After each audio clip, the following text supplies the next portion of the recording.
The new construction on Broad Street, Augusta leaders are looking at bringing back an old proposal, paying to park, or time limits could be back on the table. George Escala has the story.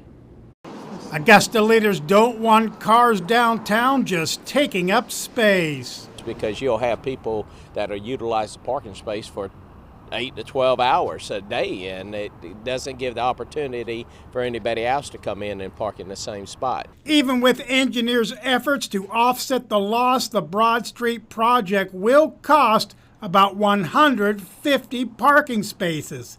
So merchants and city leaders say when the work is done, an enforceable parking management plan is needed. The details of that are tricky. What we have to do is get a group together and get a plan for parking on Broad Street. Again, every prosperous downtown has some sort of parking management plan. We don't have that in Augusta, and that's a problem. But some downtown would have a problem with tickets or meters. I do not think that there should be any paid parking or any meters down here. I think that I like the freedom of where to park and not having to worry about the meters. On our end, there's no alternative parking, so would my employees have to pay to come to work, or park and walk a mile to get to work? 6 years ago, the city tried to put in a parking plan downtown, but it was shut down. As a city, we're big enough to do it.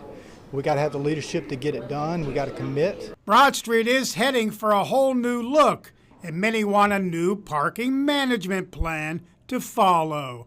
In Augusta, George Escala, WJBF, News Channel 6.